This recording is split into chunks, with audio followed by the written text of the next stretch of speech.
much for taking time out of your busy schedule and gracing us with your presence tonight.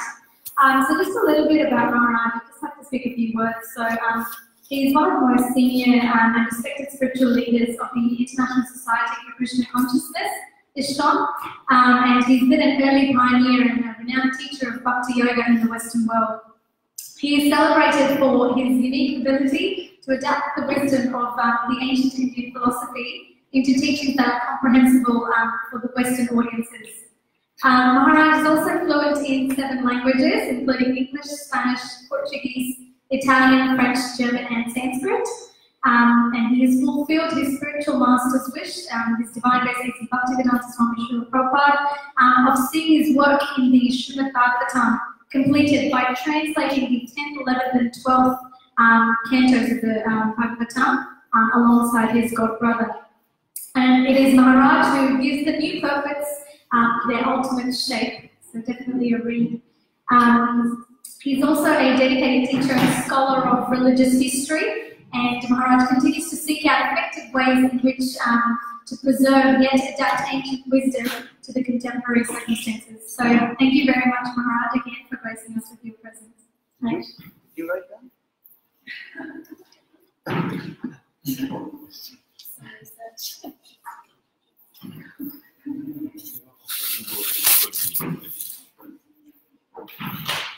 Hello. So, thank you all for coming. I think tonight we're speaking on Mahabharata, isn't it? Is that right? Okay, then we'll talk about Mahabharata.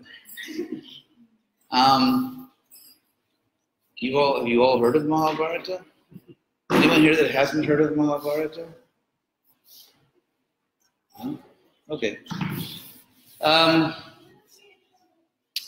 So the Mahabharata is an ancient Sanskrit work, and in several ways it's unique. It's probably the biggest book in any language ever written or composed. And even among our Sanskrit literatures or shastras, it's unique in some ways. There are different categories of literature in Shastra. So, for example, there are Puranas like Srimad Bhagavatam, 18 Mahapuranas or the principal Puranas, and then Upa Puranas, junior Puranas. By the way, if you're interested in linguistics, we still have Upa in English. Sanskrit Upa became the Greek Hypo, which the Greeks pronounce Y like a French or German U with the dots over it, so it's like Upa. And of course, we pronounce that Greek word as hypo. So, for example, hypothermia means less heat than normal. If you have less heat than normal, it's called hypothermia. So, hypo is Sanskrit Upa. Again, hypo is pronounced in Greek as Upa. And so an Upa Purana is like a junior Purana. So anyway, so there are Puranas, which are these vast literature with all kinds of stories and rules, and it's sort of like an encyclopedia of Vedic culture. There are Upanishads, which are sort of mystic theology. And of course, there are what we would call technically Karmakanda literatures for people that want to enjoy this world. Krishna talks about that in the Bhagavad Gita. He says, Trigunya Vishaya Veda, that the Vedas, meaning the 4 Vedas, really focus on material life, Trigunya, life in the modes of nature. And there are different, I won't mention all the different categories of literature, but one important category is Itihasa, which means history. That's the standard Sanskrit word for history, and Mahabharata is in that category. The word Itihasa is actually a self-description because it's made up of 3 words, Itihasa, which means thus it was in the past. That's actually what the word means. Iti is thus, and ha is in the past, and asa means it was. Can't resist. The S in asa, it was, is the same S as an English word was, or the English word is. That's the same S, actually, from Sanskrit. So, anyway, so the Mahabharata, the two primary books in that category of itihasa, or history, are, of course, Mahabharata and Ramayana. The Mahabharata is more important for us for a few reasons. Well, first of all, because Krishna, it's starring Krishna. And, of course, Ramchandra is also Krishna, but Krishna appears in the Mahabharata in his original form, and also in the Mahabharata story, Krishna speaks Bhagavad Gita. And another, I think, very interesting feature of the Mahabharata is that it gives us probably the most detailed and sort of systematic picture of what life was like thousands of years ago in India. So the word Bharata, of course, means India, or not the present borders, roughly South Asia. I mean, Bharata means, of course, present India plus Pakistan, definitely parts of Afghanistan, certainly Bangladesh, and so on. So that was Bharata, basically South Asia. Maha, meaning great, like there's Great Britain. So there's Great Bharata, Mahabharata, and we still have the word Maha in English, by the way. You will be ecstatic to get this little linguistic tidbit. Just give you an example of Sanskrit and English.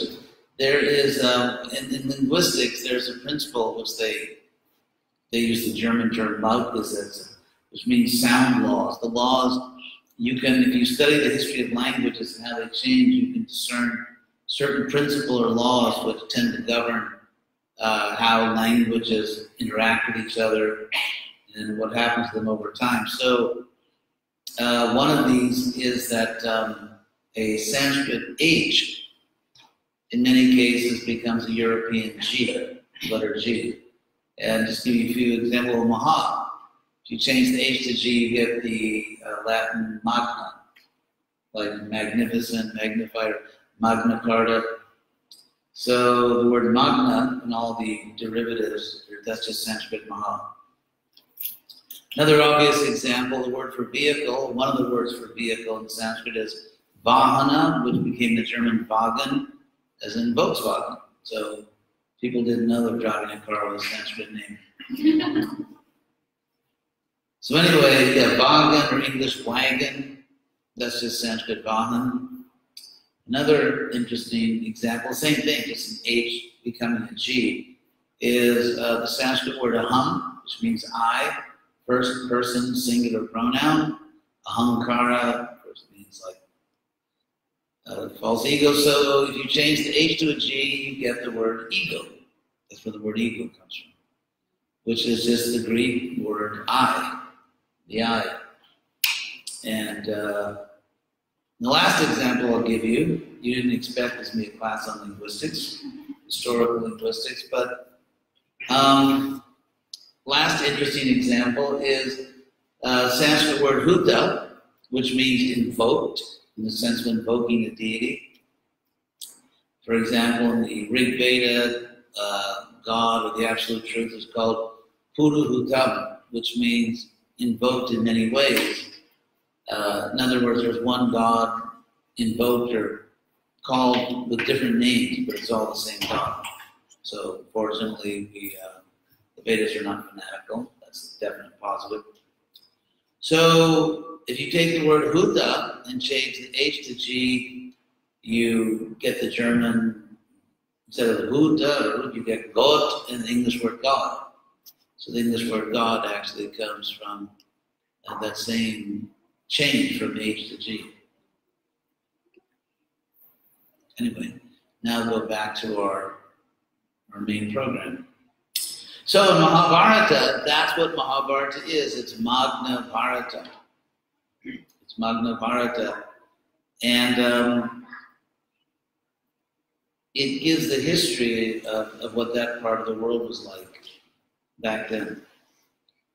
So there were many countries, there were many kingdoms. Is there a place where the children can play?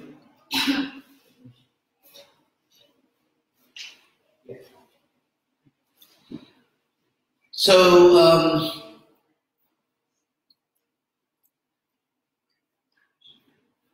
what is the picture we have in the Mahabharata? What does the world look like? At least that part of the world, the Vedic world. What is it like? So, maybe I'll say a word about the political system. There was what was called in Europe for most of the history of Europe, divine right monarchy, that there's a God-given system in which someone represents God. And the monarch, of course, also takes instructions from the Brahmins.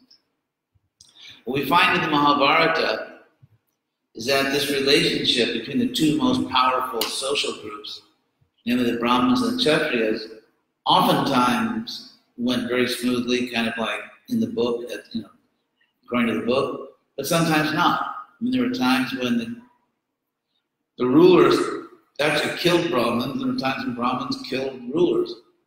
And the most famous example of Brahmins killing rulers was, of course, the avatar Parashurama, which means kind of like hatchet pleasure or axe pleasure. It's like, there was a movie I remember a long time ago called Texas Chainsaw Massacre. Anyway, so Parashu means, an axe or a chopper, as it's sometimes called, and Rama, it means taking pleasure. So Parashuram was, of course, an incarnation avatar, born in a Brahmin family, and there was a time when the kings had rebelled against the Brahmins, violently actually, and so he basically just wiped out the royal class. Now that we're talking about that, also just one more political detail, and then I'll get to this issue of Parashuram, because the Mahabharata story kind of begins, it doesn't begin with, but the fact that Parashuram eliminated the Kshatriya class, which created a big problem, because who's going to govern the world? And it actually leads into the Mahabharata story. It's very intimately related to Krishna's coming to this world. So I'll explain, but we sometimes hear that whoever ruled in Hastinapur ruled the world.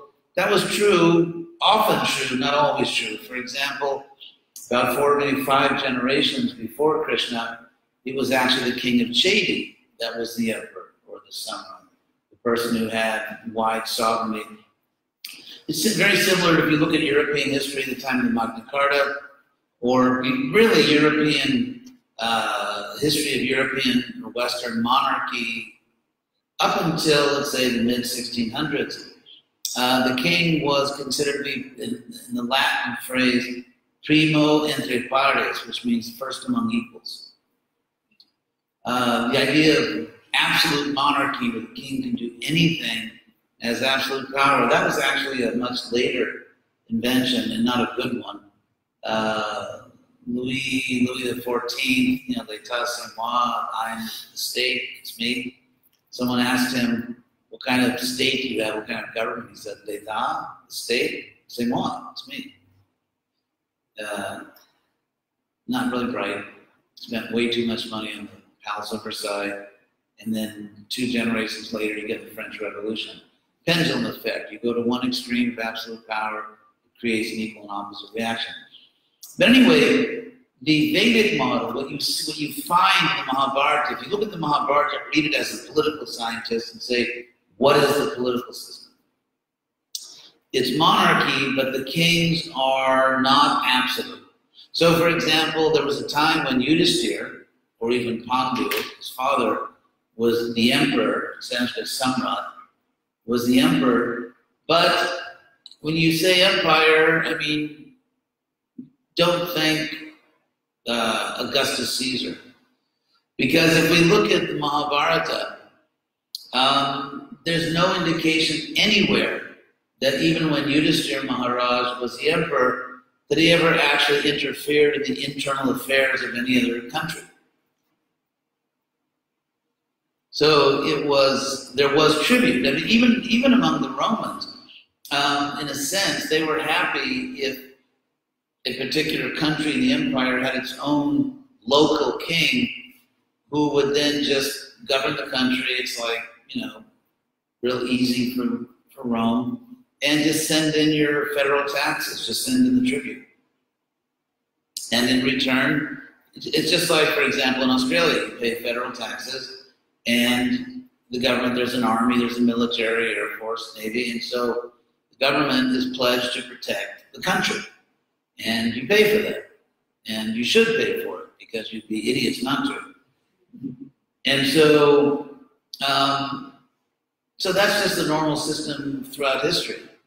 That there are certain benefits, protections, certain, for example, having roads. The Romans were great road builders. And roads, bridges. In other words, the Romans really brought civilization. And it's not that it was an unmixed blessing. I mean, there were certain aspects of Roman control that were not so comfortable for people.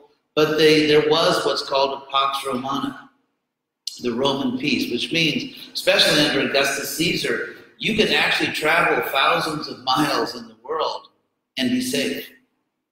And the same law, and good roads, and so on and so forth. And you could, your money would be accepted. So it was, obviously there were some negative things, but in many ways it was really a good deal. Especially because if you look at history before that, there were all kinds of civil wars, there was brutality, and so relatively there was an extraordinary amount of peace over a very large geographic area. You were guaranteed, let's say, the rule of law. If you were accused of crime in a particular country, you actually could appeal to a Roman court. So it's all the things we associate with civilization, namely that the rule of law, there's justice, there's standard currency, there are good roads, there's security because there's a military presence. So all these things which are kind of, you could say, minimum requirements to have what we would call civilization, during the good times, Rome provided that.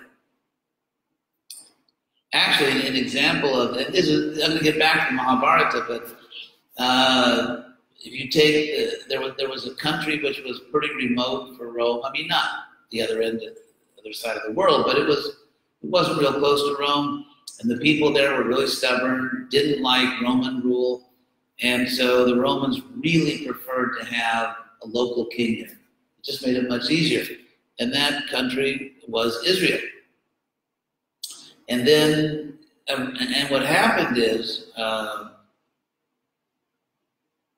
during the life of Jesus, who was an Israeli, during the time of Jesus, what happened is that the client king, as they called it, died. The client king was Herod the Great.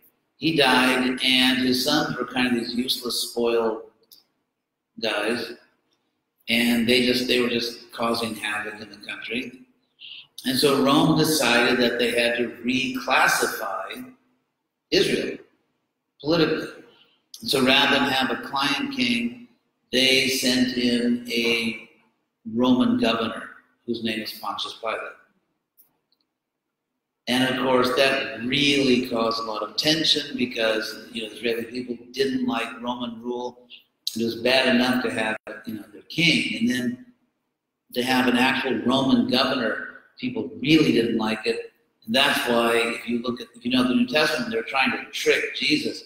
If you look at least the account we have, there's a rule in serious historical studies that if all you know about a certain group of people is what you hear from their enemies, be careful. Because the enemy of a particular group of people are not going to give a flattering picture.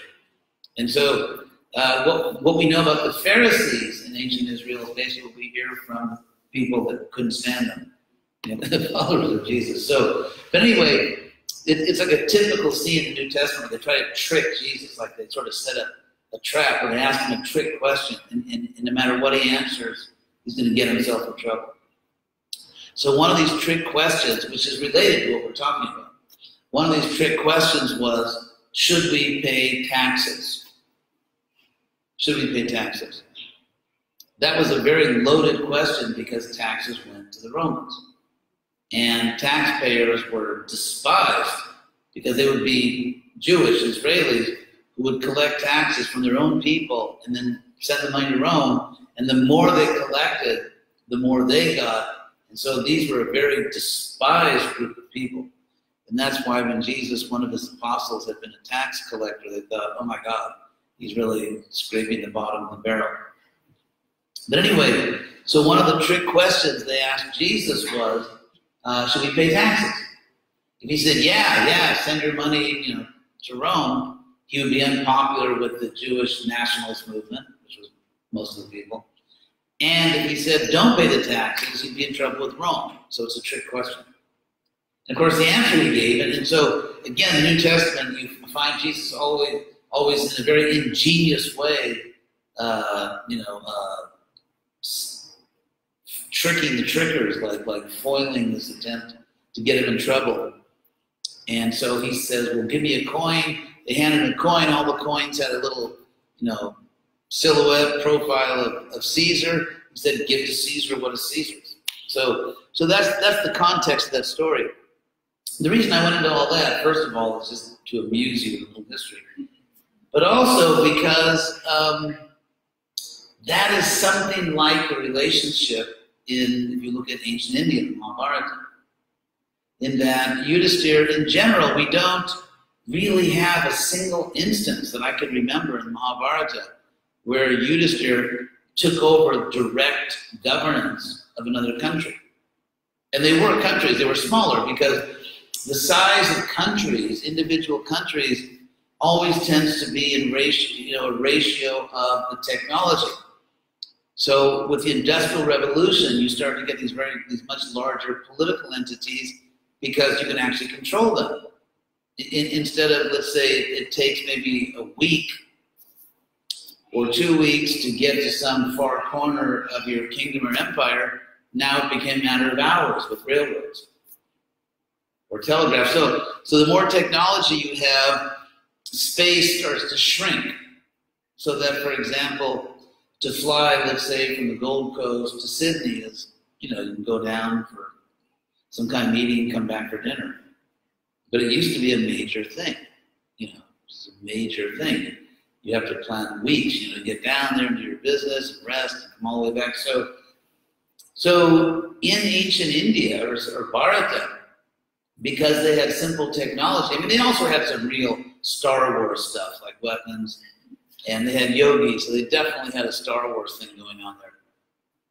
But in terms of normal life, normal people weren't great mystic yogis, and they weren't demigods, so they just kind of did the old-fashioned way, like an ox cart or something. Ox carts, you're never going to get whiplash in an ox cart. Let me put it that way. They're not like, you can't rev up your ox cart. Okay. So therefore, what you find is the kingdoms tended to be smaller because there's only so large a space you can really control on a daily or regular basis and really keep in touch. Communication, traveling, and so on. So if you look at the kingdoms, the kingdom of the Kuru kingdom, or Panchala, or the Panchala kingdom, of course, Draupadi and Drupada, and or Kaikaya. Then, of course, the famous lady from Kaikaya is Kaikeyi, one of the wives of Lord Ramchandra. Or Chedi. Chedi was a very important kingdom also. Shishupala from Chedi. Really nice guy. So, there's and if you look at a map, these kingdoms were not that large by modern thinking. The kingdoms were not that large by modern standards. And again, Yudhisthira, he was the emperor, but not in the sense that he managed other kingdoms. They would pay tribute, especially at great sovereign state events, like, for example, a Rajasuya sacrifice, or something like that, Ashwamedha, where people would bring tribute, and that was kind of a way of, you know, and the Romans did the same thing. They had great state events in which they had parades, they had representatives from all their different kingdoms. So, I mean, the Romans had something like a Rajasuya in their own way. So these are sort of standard political things. Anyway, so that was a political system. All these different kingdoms that are described in the Mahabharata, and that's why, I mean, in a sense, the Battle of Kurukshetra, it was like a world war because people were coming from all these different countries. So then I was going to tell you something else after I finished off that little thing. What was I going to tell you?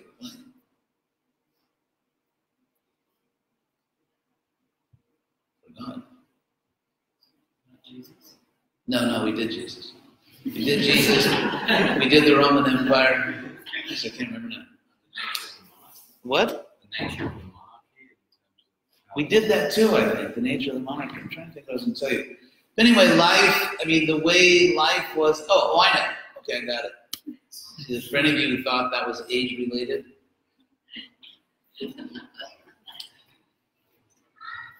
So actually, if you want to trace back, like, when does the Mahabharata story really begin?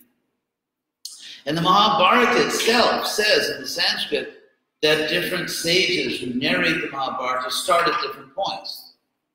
For example, like, you know, Indian Mahabharata comic books, they start at a certain point. Then they have a movie, but if we sort of have time on our hands, we want to say, where does the story really begin? It actually begins on another planet. And so maybe I'll tell you the context. It was certain events that are described in the 8th canto of the Bhagavatam and also described in Mahabharata itself. And that is the churning of the ocean of milk. I guess the ocean of milk is a vegan's worst nightmare. But why not? Because actually it's not to have like millions and billions of cows on the shore of the ocean of milk, like, pumping away. It's really, it's just sort of naturally occurring milk. So maybe vegans would like it. Maybe. Anyway, the churning of the ocean of milk was it was sort of a cosmic event, and you had the Suras and the Asuras. We're actually related to each other. It's actually all the same family. And when they churned the ocean of milk, they produced nectar. And this nectar gave all kinds of powerful advantages. It gave a type of immortality, not true immortality, but, you know, you live so long, you kind of wouldn't worry about that. So it gave that, it gave power. So what happened is that Vishnu, the Lord, realized that if the demons got their hands on this extraordinary beverage, it was actually going to be an existential threat to the universe. And so therefore, Krishna, there's actually 2 incarnations of Krishna associated with this same event. First he came as a tortoise. You have to admit that Krishna is very creative. Because when they're churning the ocean of milk, they needed something to put the churning rod, you know, like, and so it was so heavy, what could actually support this weight? And so Krishna said, yeah, I'll do it. So he came as a tortoise because he wanted someone to scratch his back. I mean, if you think about it, that's very, what's the word? The word is not eccentric. It's very, very creative. Yeah, very imaginative and just really playful, just like goofy.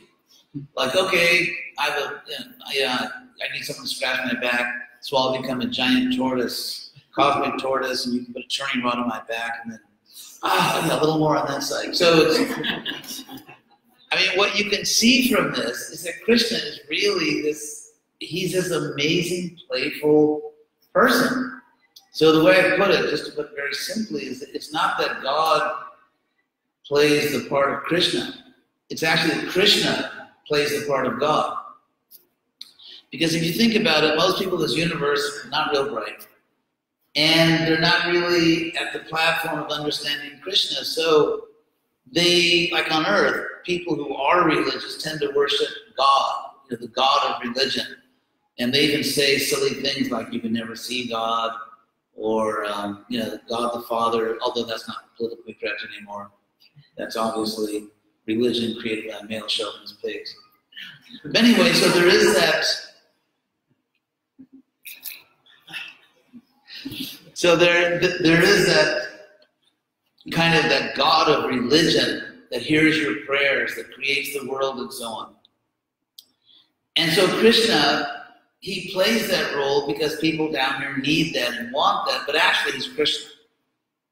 And so just as incarnation as a tortoise is really like, the word goofy is not really the word. It's just, it's amazing how he's playing. Like another incarnation, he appeared as a giant boar. Who would have guessed? Like, tell me, how has the Lord appeared? As a tortoise? Or as a hog? And when Krishna appears as a hog or a boar, and he fights Hiranyaksha. You've heard of Goldfinger, James Bond? This is Goldeye. And his brother is Gold Cushion. Imagine that James Bond song for Goldfinger. Theme music, Gold Cushion. So it's, that's Hiranyakashipu. It's very entertaining. I mean, if you understand Sanskrit, read the Bhagavatam, you really don't need Marvel comics. Not that this stuff is made up, it's just that Krishna's so playful, he's so youthful. So when he appears as Lord Boar, they have this cosmic battle. I mean, imagine you looked up in the sky and you see these giant figures like out in outer space, luminous. And it's like a laser light show, and they're fighting each other off in outer space, and they're fighting for the universe. I mean, it's very, definitely pay-per-view. It's really interesting. So Krishna's so creative, he's so playful, so you can see, that's really Krishna. It's not just like there's some overly serious God that does some pastimes to attract us. He's really like that. Krishna's really like that. And once you understand the nature of Krishna, you can't go back. You can't go back to the over serious God that has no sense of humor. Some religions actually, like, they have this idea of God, no sense of humor. If they had more of a sense of humor, maybe they wouldn't kill so many people. Anyway, so they're churning the ocean of milk, and the nectar comes out, and then having appeared as Lord Tortoise, Krishna comes back again as Mohini Murti, like the ultimate seductress. But it's actually Krishna appearing that way. And it's funny, if you read the Sanskrit, it's a real typical thing, like, says the demons, like, hey, big boys, and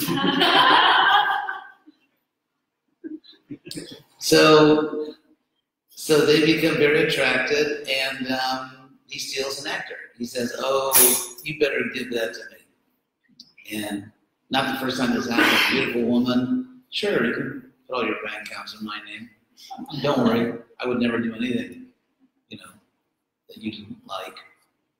There are a lot of movies like that. So, anyway, men and women both actually in this world sort of equally manipulate the libidinal urge, sex desire, to cheat the other. I don't mean to say that this is not like this hardcore sannyas kata here.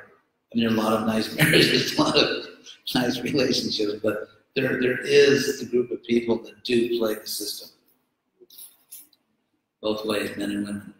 Anyway, so the demons, when they realize what happened, they're very unhappy.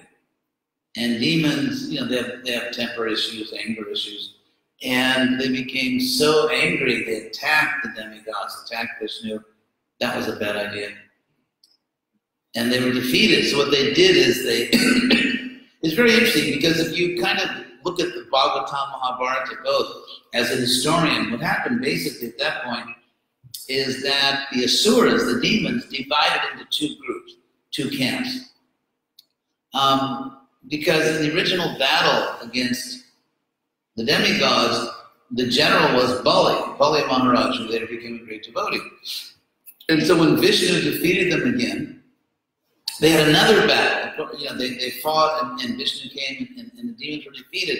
So Bali did not want to fight Vishnu. But there was another, so some people went with him. And then he has all his pastimes with Lord Vamana. So those pastimes with Lord Vamana are after this churn of the ocean of milk. So one group of asuras followed Bali and did not want to directly oppose Vishnu, even though the demigods were the rivals. There was another group that did want to fight Vishnu, that thought they could kill Vishnu, which was not real right. But they wanted to fight Vishnu. Now, to understand what happened next, you have to understand the nature of military insurgencies. An insurgency is a term which describes basically, let's say a group of people oppose the government, want to take power, but they have failed in a direct confrontation with the governing power. Maybe there's some kind of conventional war and they lost.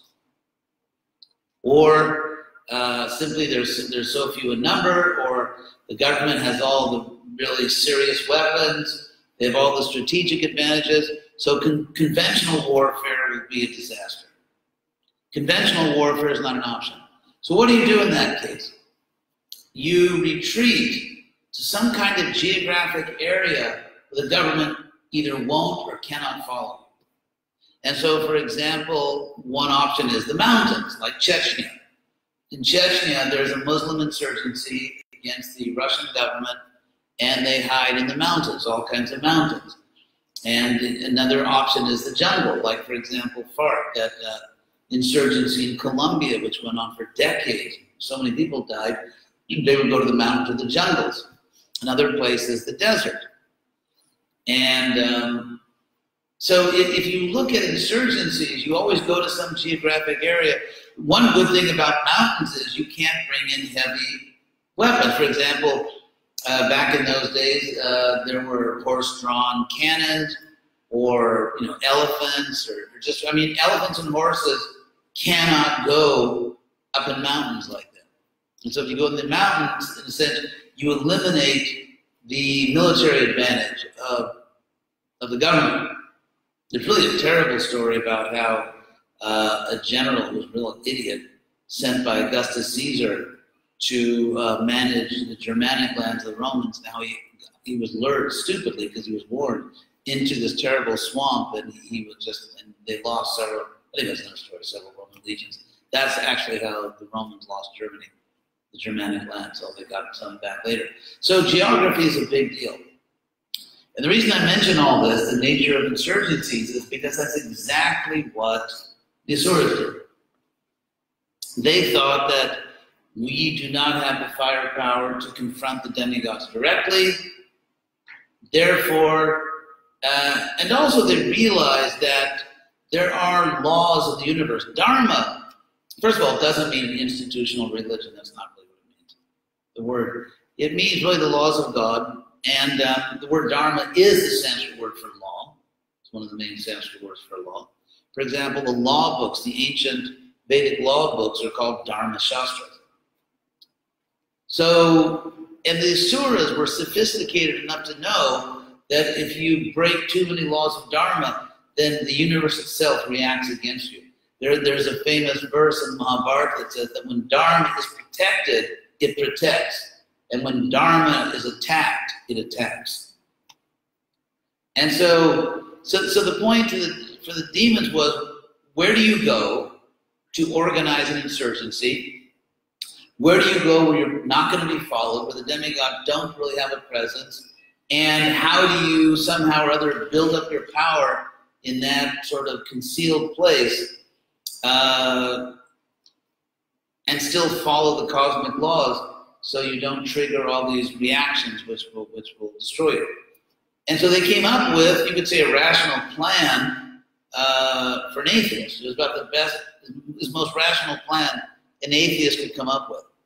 And the plan was, we will go to a remote planet where the demigods aren't really present, and we will take birth in the royal families of that planet and just take over the planet.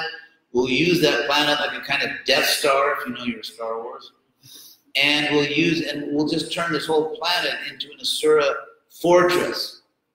And then again conquer the universe.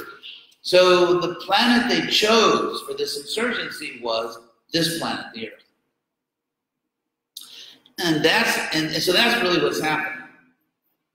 That's why when the Krishna book starts, once when the world was overburdened by the defense, the military arrangements of demons disguised as king. I remember when I was a young devotee, I thought demon disguised as king, that means a king who didn't belong to the Hare Krishna movement. So therefore, kings that aren't Krishna conscious, they're not real kings, because real kings are Krishna conscious. That's actually not what it means. What it means is, when it says asuras, demons disguised as kings, it means demons from other planets who were disguised as human beings, because there was an extraterrestrial invasion. That's what the sense. And this is very clear. In fact, in the Mahabharata, there's this very, very long chapter called the Angshavatarana chapter, which means the descent of the portions, in the sense that different powerful demons either came themselves or gave their power to earthly kings. And so there's an elaborate description of Mahabharata in Sanskrit. Usually that description doesn't make it into the comic books or the little summaries you read, so you may not know about it. But there was a full-scale extraterrestrial invasion of the earth. And that's precisely why Bhumi, the goddess of the earth, had to go to Brahma.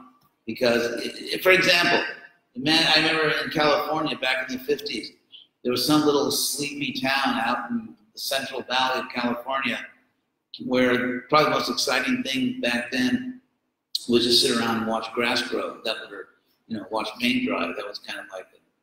Anyway, so a sleepy little town in the Central Valley of California, and then the Hells Angels, who were just kind of a new thing, no one really understood, they suddenly came roaring into this town. I mean, like hundreds of Hells Angels. It just took over the town.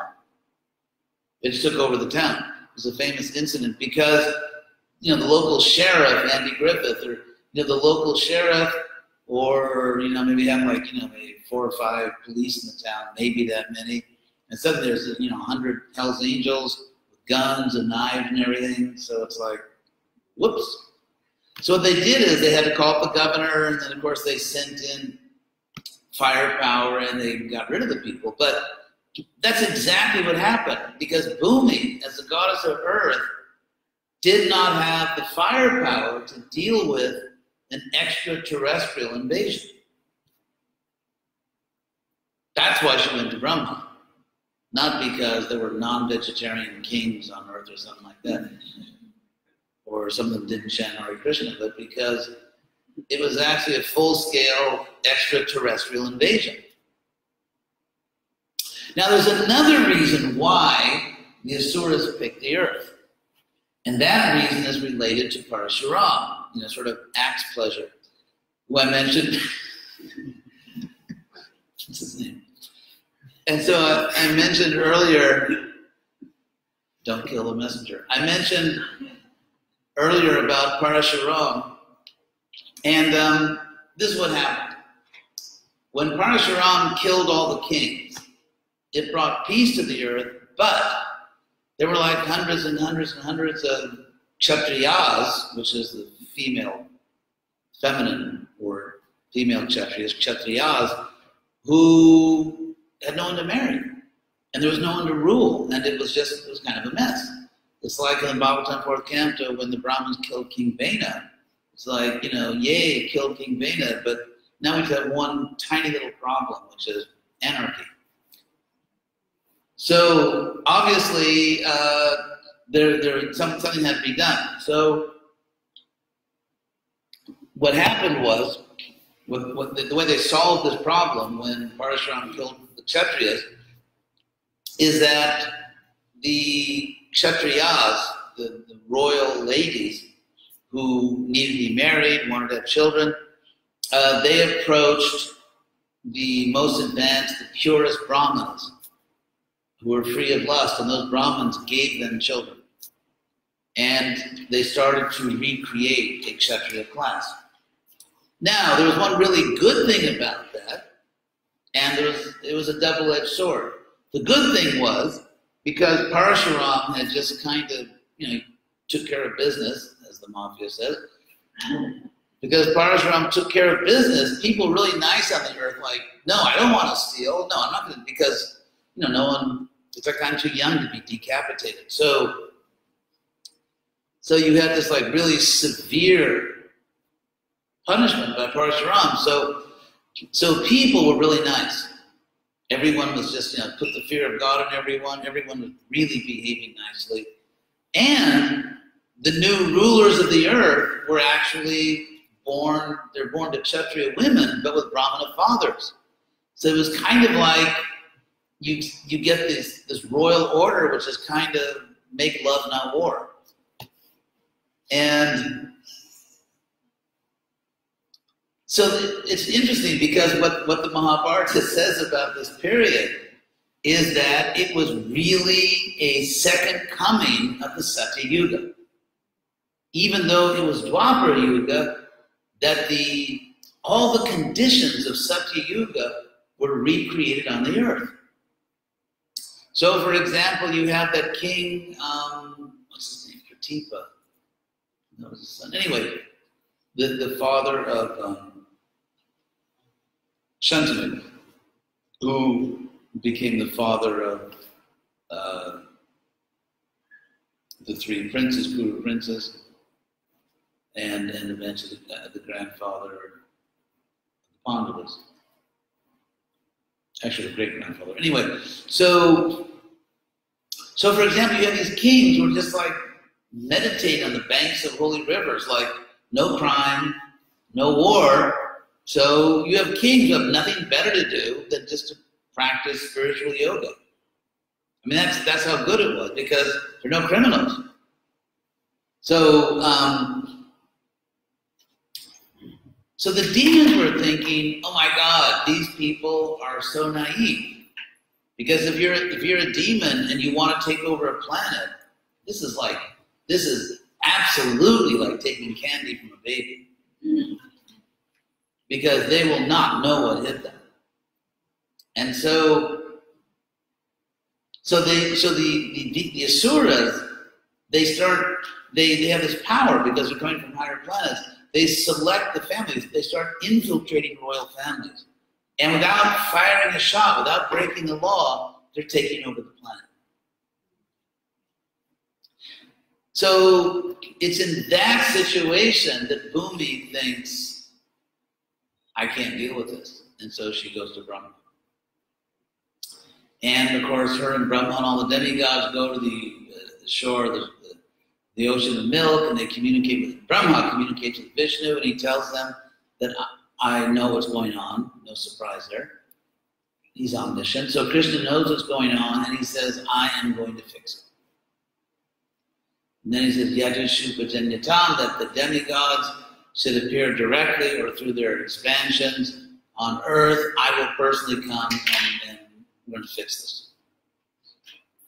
So that's the background of Mahabharata. And maybe I'll mention one other point, which I find personally interesting. There was a time, about 5 generations before Krishna appeared, when the imperial capital was not Hastinapur, it was actually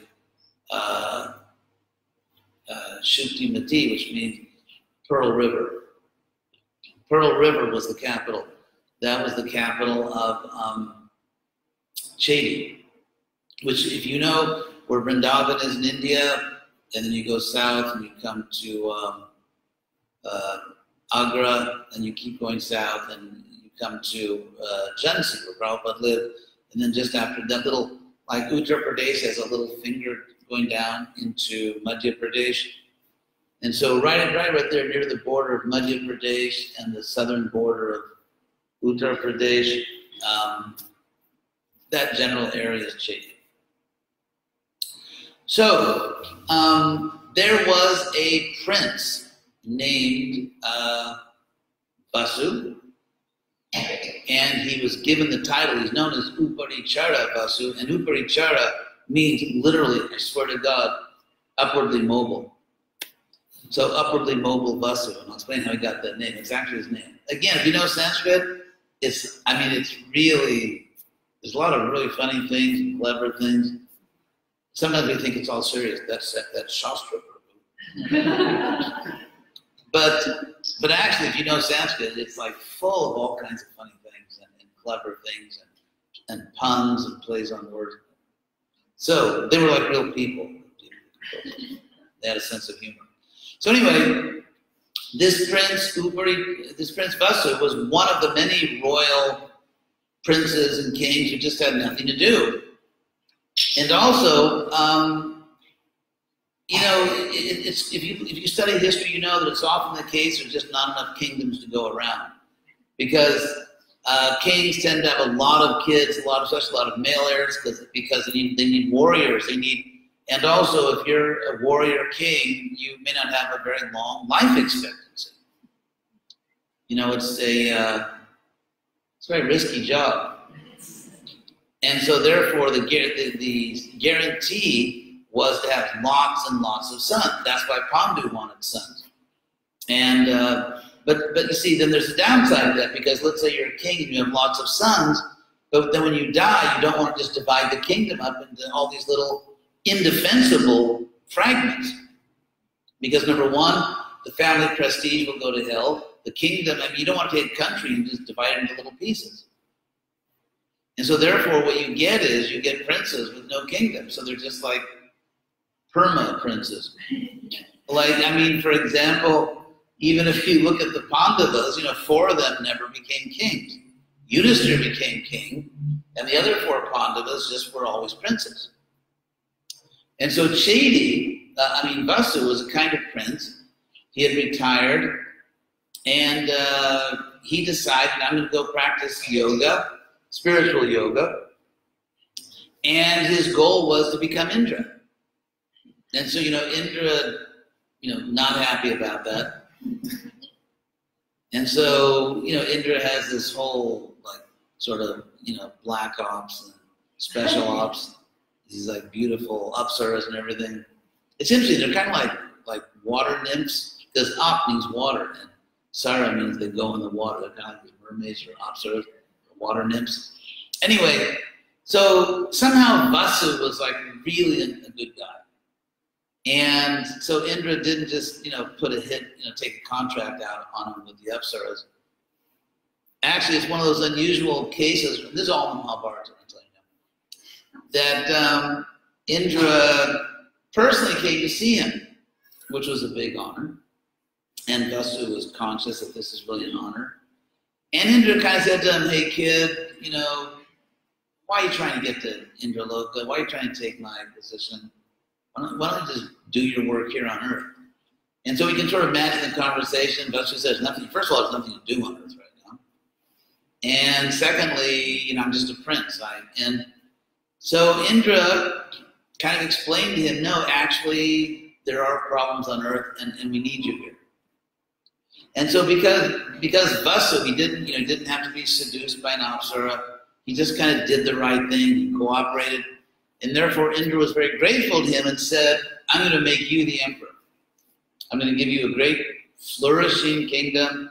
You will be the king of kings. And so the kingdom he gave him was Chedi. So he became the king of Chedi.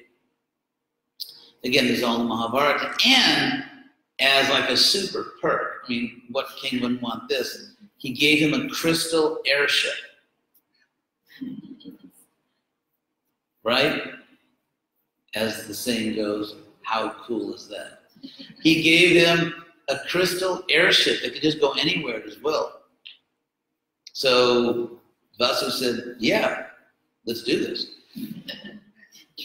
So what's interesting is that because Bhasu became the emperor, not the Kuru person, but Bhasu became the emperor, that's clearly stated in Mahabharata. And so his job was to defend the earth from this Asura invasion. Now, what's interesting is that Indra, when things really get out of control, Indra prays to Vishnu. But as we know, Indra is a little proud, and so that's definitely, at best, plan B to go to Vishnu. Because if you're Indra, by the way, here's a little interesting item. According to the Rig Veda, Lord Indra is actually a platinum blonde.